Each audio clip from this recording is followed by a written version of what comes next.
Hello and welcome to today's Explainer. Look, if you're someone who loves figuring out how the natural world actually works, you are in exactly the right place. Today, we're tackling the animal kingdom. Now, I know, animal taxonomy can sometimes feel like this dense, tangled web of impossible Latin words, but I promise you, by the end of our time together, we're going to make complete intuitive sense of it all. We're going to build a mental framework that makes organizing the natural world genuinely fascinating. Think about this for just a second. When you look around, you see radically different animals, right? Totally different structures, completely different forms. And get this, over 1 million species of animals have been described by science so far. 1 million! It's a staggering scale. Honestly, without a robust system, it would be absolute chaos. So how do scientists avoid getting lost in all that?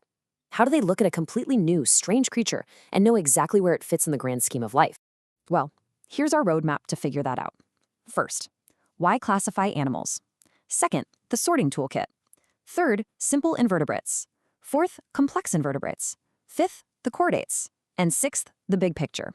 We're basically building our scientific toolkit from the ground up. Okay, let's dive right into this. Section 1. Why classify animals? The need for order. Classification is, at its core, all about creating order out of biological diversity. Because in spite of the massive differences in the shapes and sizes of animals, there are fundamental features that many of them actually share. By paying attention to these shared features, things like how cells are arranged or the design of a digestive system, we can group them. This system is absolutely essential.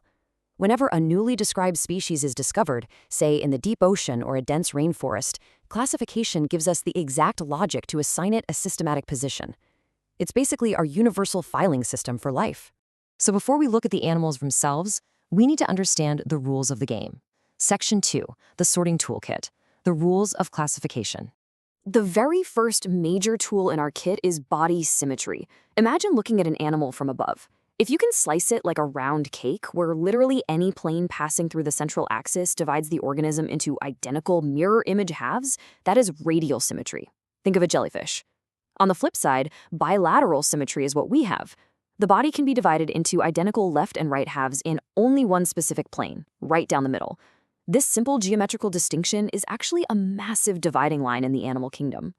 Next up in our toolkit is plumbing, specifically the circulatory system. In an open circulatory system, the blood is pumped out of the heart and literally just bathes the cells and tissues directly. Now, it's highly efficient for certain organisms, but as complexity increases, we start to see the closed circulatory system. Here, the blood never just washes over tissues. It's tightly contained and circulated through a specialized network of enclosed vessels like arteries, veins, and capillaries. It represents a huge leap in physiological complexity. Our third crucial tool is a bit of internal architecture called the coelom. The coelom is a specific body cavity lined by a tissue layer called the mesoderm. I know, that might sound highly technical, but it's really just a way of asking, hey, does this animal have a protected internal fluid-filled space for its organs to grow and move independently? The presence, absence, or even partial presence of the specific body cavity allows scientists to cleanly sort organisms into acoelomates, pseudocoelomates, or true coelomates. All right, let's move along and see how this builds. Section 3, simple invertebrates. The baseline of life. This flowchart brilliantly illustrates our toolkit in action. It serves as our visual map. Notice how you start on the left with kingdom Animalia, and by simply asking questions about the level of organization, the symmetry, and the body cavity, you are automatically routed to the correct phylum. It takes you seamlessly from organisms functioning at a mere cellular level all the way up to complex organ system levels. Sitting at the very base of this evolutionary ladder is phylum Porifera, commonly known as sponges. Using our toolkit, we see they don't even have true tissues yet. They operate at a cellular level of organization, basically just loose cell aggregates, and they are mostly completely asymmetrical. But what they do have is a fascinating, unique water transport system. Water enters through minute pores in their body wall called ostia, allowing them to gather food and exchange gases without needing complex organs. Moving just one step up, we encounter the coelenterates. Now, what's really interesting here is this incredible structure, the cnidoblast, or stinging capsule. Found on their tentacles, these specialized cells are like microscopic spring-loaded harpoons. They're primarily used for anchorage, defense, and capturing prey. It's a perfect example of how cells begin grouping together to perform highly specialized, complex tissue-level functions. Progressively stepping further up the ladder, we meet the worms. Phylum Platyhelminthes, the flatworms, are dorsiventrally flattened. Here we see the arrival of bilateral symmetry, but they are still acoelomates, meaning no true body cavity. Then we look at Ashcleminthes, the roundworms. They take another leap. They develop a false body cavity, becoming pseudocoelomates. And crucially, they upgrade to a complete digestive system with both a mouth and an anus. See? Our toolkit is tracking the evolutionary upgrades perfectly. Now we're getting into some truly complex territory. Section 4, Complex Invertebrates, the Rise of Organ Systems. Here we meet annelida, like earthworms, and arthropoda, like insects and crabs. Applying our toolkit, both of these groups share bilateral symmetry and are true coelomates, but they innovate quite differently. Annelids introduce metameric segmentation. Their bodies are divided into repetitive segments. Arthropods, however, took a totally different route. They evolved jointed appendages and a tough chitinous exoskeleton.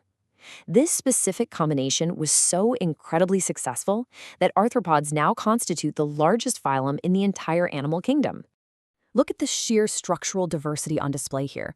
Once an organism has a true coelom and complex organ systems, evolutionary adaptation just explodes.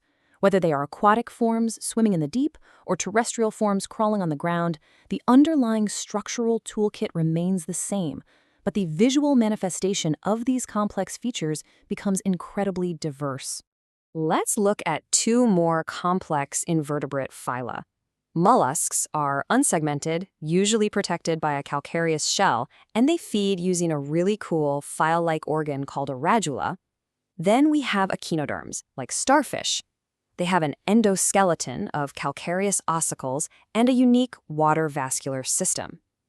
But here is an amazing evolutionary twist. While echinoderm larvae are bilaterally symmetrical, as they mature into adults, they actually revert back to radial symmetry.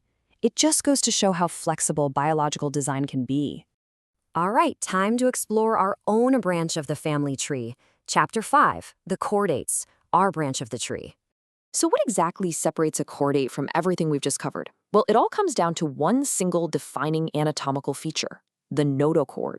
It's a mesodermally derived rod-like structure formed on the dorsal or backside during embryonic development. If an animal develops this structure, boom, it's a chordate. If it doesn't, it's a non-chordate. It is literally the biological backbone, pun absolutely intended, of our entire phylum. Within the subphylum of vertebrates, the diversity is spectacular, yet completely logical. Pisces adapted fins and gills for the water. Amphibians adapted for a dual life, bridging water and land. Reptiles evolved dry, cornified skin to master terrestrial life. Aves, the birds, adapted feathers and became warm-blooded for flight.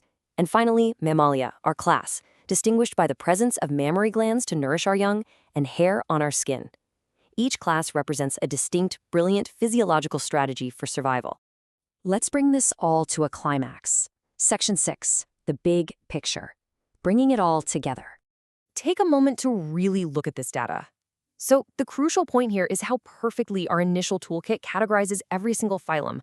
You can literally trace the exact line of evolutionary complexity, from Porifera with no coelom and varying symmetry, to Platyhelminthes introducing bilateral symmetry, all the way down to Arthropoda and Chordata featuring bilateral symmetry, a true coelom, and complex segmentation. That absolute chaos of a million species is beautifully tamed by just a few structural rules. This quote directly from our source material perfectly validates the journey we took today. It proves that the biological sciences aren't just about memorizing endless lists of animals. It's built on foundational structural logic. By understanding the organization of cells, symmetry, and body cavities, you unlock the ability to read the natural world like a map. Which brings me to a final thought for you to take away. Imagine you're walking through a dense, unexplored forest tomorrow, and you stumble upon a completely new, unknown living specimen.